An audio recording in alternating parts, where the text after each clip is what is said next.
Ah, yes, LPS tails. They make me so mad. I don't know what it is, but they just are so boring. Especially Great Dane tails. Like, what is the ratio of Great Dane to tail? I mean, I know it's like the breed of dog has like short tails, but come on. It looks ridiculous. Lainey, I'm trying to Lainey! Lainey! So yeah, my cat is also here. We're gonna deal with that. Anyway, Oh, you wanna go outside? Oh, yes you do. Yes you do. this kind of also is the same with the dash hounds. I mean, I guess they don't look that bad. So I am always, when I make characters for like series or short films and stuff, I kind of like to resculpt the tail at least. I feel like it's kind of a necessary skill to learn, so I thought, why won't I just show you my process? I'm going to do it anyway for these characters. That is going to be for an upcoming thing I'm making, so, you know, let's just bust out the old camera and let's show y'all how to do this, alright? Making tails is easy, trust me.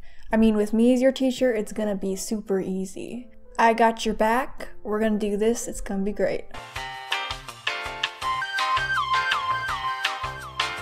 The first thing you need to do when you're making a tail is create kind of an armature to build off of. This is also really helpful because it makes sure the tail is very stable, so you don't really have to worry about it snapping or anything.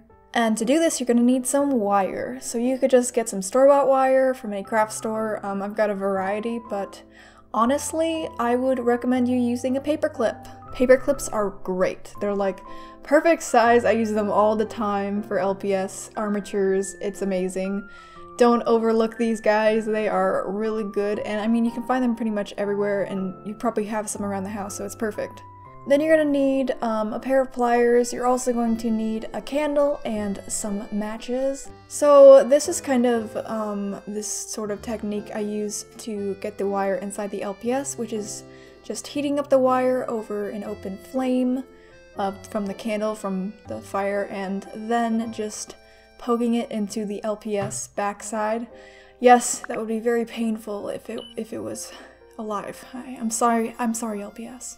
But I just kind of heat it up once, get a little hole, heat it up again, and stick it through that same hole till you kind of reach the inside backside of the LPS. If you didn't know, most LPS are actually hollow on the inside, so once you get past a certain part, you'll feel it kind of jolt in. This creates it so it's like super sturdy, you don't really have to worry about it going anywhere. I just do that for all 3 of the LPS customs I'm working on, because I'm going to make 3 in this video. And then you're ready to sculpt.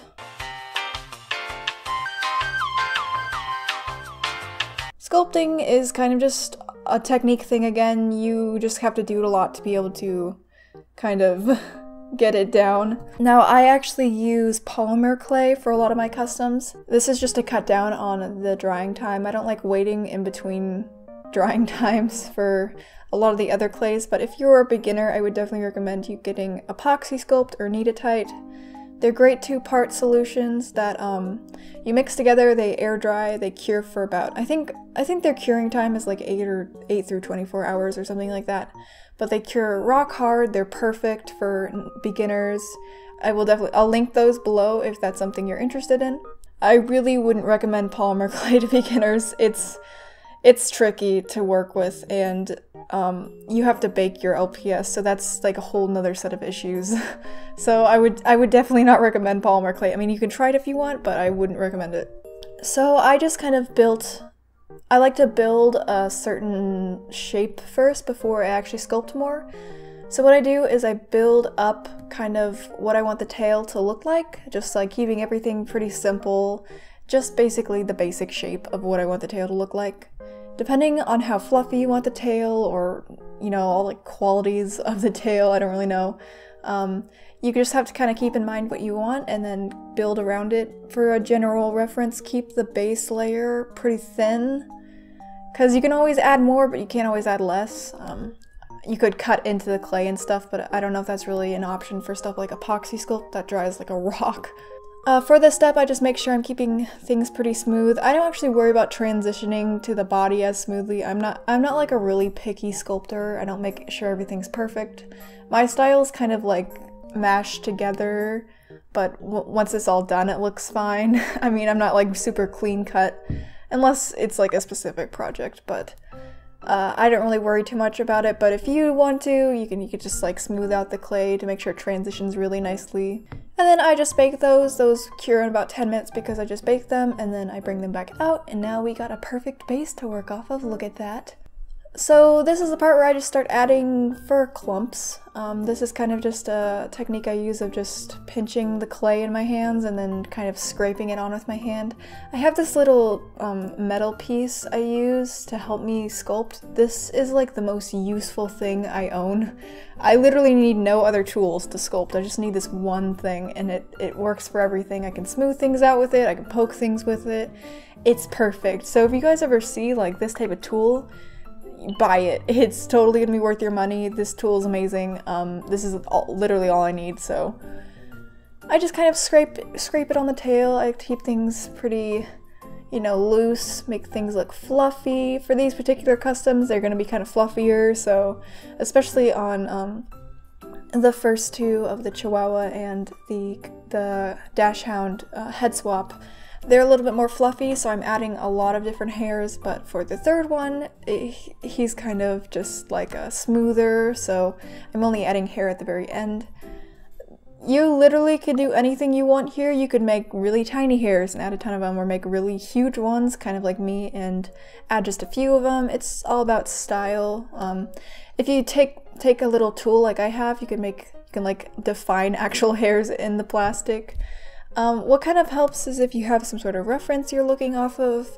You are welcome to copy my tail style. I really don't care. I'm happy to inspire you. Yeah, so just sculpting. It's hard to explain. You just kind of have to watch and learn and hope for the best.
And yeah, that's how I do tails.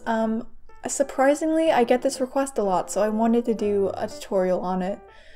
And it's kind of easy because I make these tails all the time, so I always kind of have opportunities to film them.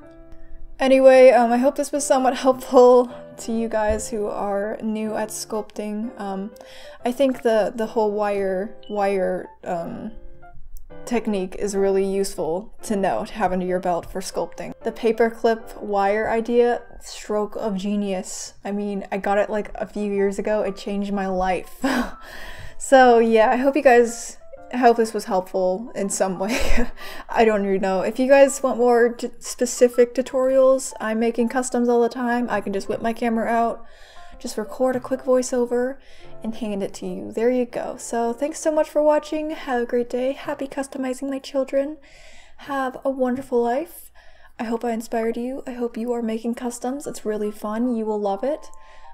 Keep being amazing artists. You guys blow me away. You guys are so talented. Good job. Okay, I'm gonna go. Goodbye.